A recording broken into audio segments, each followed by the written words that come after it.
अस्सलाम वालेकुम viewers, welcome to my channel physics learning with TR. Chapter number 6 हमने Bernoulli equation की थी, उसकी एप्लीकेशन टॉरिस-ओली थ्योरम डिराइव किया था विद फ्यू अजम्पशंस। वहीं से हमने एक रिजल्ट डिराइव किया था कि अगर हमारे पास सेम हाइट पे अगर हम कंसीडर करें तो ये रिजल्ट कुछ ऐसे भी बन सकता है कि अगर हाइट सेम हो तो स्पीड जहाँ पे ज़्यादा होगी वहाँ पे प्रेशर कम हो जाएगा। तो यही मैंने लिखा कि wave speed is high, pressure will be लो।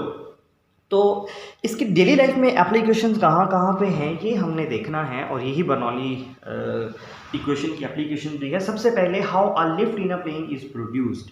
एक जहाज़ जो है वो इतना वजनी कैसे ऊपर की तरफ उठ जाता है, कैसे इतना वजनी जहाज़ जो ऊपर चल रहा होता है, तो उसमें देखते हैं। सबसे पहले तो जो जहाज़ का पर है, जो विंग है, उसको इस तरह से डिज़ाइन किया जाता है कि उसके ऊपर जो फ्लूइड है, इसका जो फ्लूइड का जो फ्लो है, पहली बात तो ये फ्लूइड फ्लो स्ट्रीम लाइन होना चाहिए।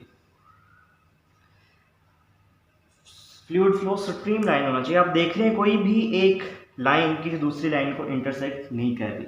तो जब ऐसा फ्लो होता है ऊपर की तरफ, जब यहाँ से हवा मूव करती है, एयर के मूव करने की वजह से यहाँ पे स्पीड बहुत ज़्यादा होती है इस फ्लूइड की स्पीड के ज़्यादा होने से ऊपर वाली साइड पे, अपर पोर्शन पे प्रेशर जो है वो लो हो जाता है, और नीचे वाला जो विंग का पार्ट है वह उसको ऐसा डिज़ाइन किया जाता है कि उस यहाँ से जब एयर पास करती है, जब स्ट्रीम लाइन फ्लो होता है, तो उसकी वजह से यहाँ पे स्पीड लो हो जाती है और प्रेशर क्या हो जाता है, हाई हो जाता है। और हमें पता है कि हर चीज़ अपने हाई प्रेशर से लो प्रेशर की तरफ जाती है, तो यहाँ से नीचे ज़्यादा प्रेशर की वजह से एक अपलिफ्ट फोर्स लगती है इस विंग पे, जिसकी वजह से इसको अपथ्रस्ट फोर्स मिलती है और जहाज़ जो है वो ऊपर की तरफ लिफ्ट कर जाता है। सेकेंड एप्लीकेशन है जी वर्किंग ऑफ अ कार्बोरेटर। गाड़ी का जो कार्बोरेटर है वो कैसे काम करता है, वो वेंचुलर डक्ट बेसिकली होता है। एक कार्बोरेटर जो होता है वो क्या, इसके अंदर से एयर फ्लो करती है। आप देख सकते हैं यहाँ पे से क्रॉस सेक्शनल एरिया कुछ और है, यहाँ पे से क्रॉस सेक्शनल एरिया कुछ और है। ये कम क्रॉस सेक्शनल एरिया वाले जगह से जब एयर फ्लो करती है तो यहाँ पे स्पीड हाई हो जाती है और प्रेशर लो हो जाता है।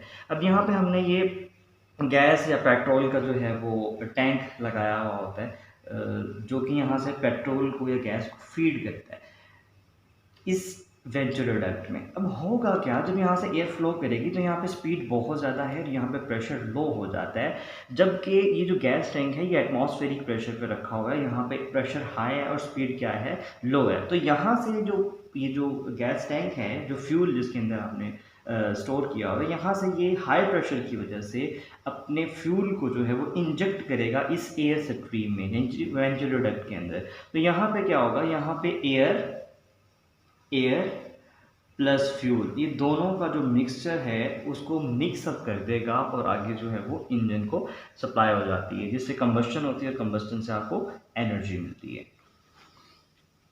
तीसरा जी एप्लीकेशन है स्विंग इन अ बॉल। तो ये आपके एक से शॉर्ट क्वेश्चन भी है, बहुत इंपॉर्टेंट है। पूछा जाता है कि जी बॉल में स्विंग कैसे प्रोड्यूस करते हैं। जब आप बॉल को ऐसे करके थ्रो करते हैं तो बॉल फॉरवर्ड मूव करती है, वो स्पिन भी कर रही होती है, घूम भी रही होती है। जब ये एयर को इंटरसेप्ट करती है, एयर के साथ टकराती है, तो इसकी एक साइड पे स्पीड जो एयर की है वो ज़्यादा हो जाती है। एयर स्पीड जो है वो यहाँ पे ऊपर वाली साइड पे अगर ज़्यादा है तो यहाँ पे प्रेशर क्या हो जाता है, लो। इसी तरह लोअर साइड पे स्पीड लो हो जाएगी और प्रेशर क्या हो जाएगा, हाई।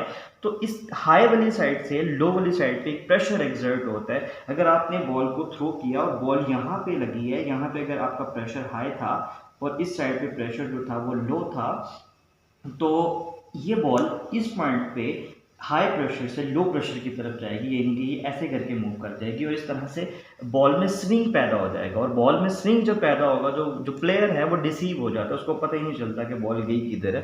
तो ये एक टेक्निक है जिससे आप प्लेयर को डिसीव भी कर सकते हैं क्रिकेट खेलते हुए। इसके अलावा जी एक आपकी एक्सरसाइज का शॉर्ट क्वेश्चन है कि जी एक फास्ट मूविंग ट्रेन है, आप वो अपने ट्रैक से गुजर रही है, एक बंदा जो है वो उसके पास खड़ा हुआ था। क्या कोई इस बंदे को खतरा है कि ये ट्रेन से जाके टकरा जाएगा?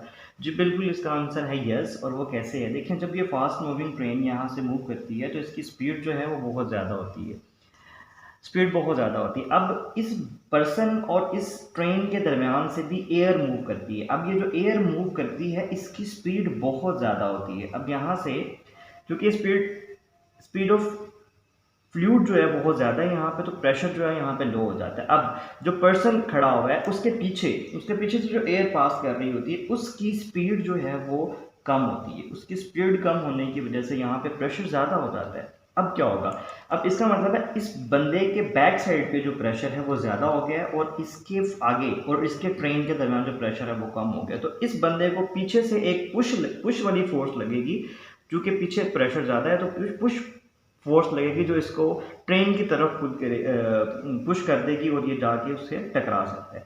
तो यही आपका एक्सेस का क्वेश्चन है। इसके अलावा आप वर्किंग ऑफ अ चिमनी भी देख सकते हैं कि जो आपने भट्टे देखे हैं, अगर भट्टों की आप शेप देखें वो इतने ऊंचे करके बनाए हुए होते हैं, उसके पीछे भी एक लॉजिक होती है और वहाँ पे भी तकरीबन ये बर्नौली इक्वेशन ही लग रहा होता है। वो कहते हैं कि जी ये आपका चिमनी है, आपके पास यहाँ पे स्मोक है जो कि ऊपर की तरफ जो है वो राइज कर रहा है।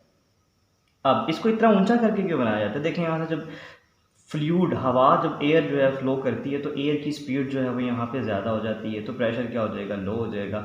अब इसके भट्टे के अंदर आग जल रही होती है, यहाँ पे गैसेस होती हैं, तो यहाँ पे गैसेस का प्रेशर क्या होता है, ज़्यादा होता है। गैसेस का प्रेशर कम होने की वजह से यहाँ पे स्पीड क्या होती है, स्पीड कम होती है। तो यहाँ पे प्रेशर ज़्यादा है और यहाँ पे प्रेशर कम है, तो गैसेस जो हैं वो नीचे से ऊपर की तरफ जाती हैं, जिसकी वजह से यहाँ पे कंबस्टन जो है वो बड़ी इजीली हो जाती है। और कंबस्टन इजी रखने के लिए ताकि वो ईंटों को पका सकें, यहाँ पे चिमनी में भी हम बर्नौली इक्वेशन यूज़ कर सकते हैं। इसके अलावा जी आपका जो ब्लड फ्लो है, कभी आपके अगर किसी आर्टरी या वेन पे कट लग जाए तो आपने नोटिस किया होगा ब्लड जो है वो फ़ौरन से बाहर आ जाता है। इसका मतलब ये हुआ कि हमारी जो वेन्स हैं या ब्लड वेसल्स हैं उसके अंदर का जो प्रेशर है वो ज़्यादा है। इसके अंदर का प्रेशर ज़्यादा होने की वजह से और एटमॉस्फेरिक यानी कि बाहर का प्रेशर जो है वो कम होने की वजह से ब्लड जो है वो वेन्स से या ब्लड वेसल से बाहर की तरफ आता है। तो यहाँ पे अंदर प्रेशर ज़्यादा है, बाहर प्रेशर कम है, तो यहाँ पे भी हमारा बर्नौली इक्वेशन लगता है। इसके अलावा जी आप परफ्यूम यूज़ करते हैं, आप स्प्रे करते हैं, वहाँ पे भी आपके पास बर्नौली इक्वेशन लगता है। तो इसकी बहुत ज़्यादा एप्लीकेशन है। तो these were few applications explain by me. इसके अलावा जी हमारा चैप्टर नंबर 6 कंप्लीट हुआ और एप्लीकेशंस हमने कर ली। न्यूमेरिकल्स हम इंशाल्लाह एक दिन में करते हैं। तो अपना ख्याल रखिएगा, अपने चैनल का अल्लाह हाफ़िज़।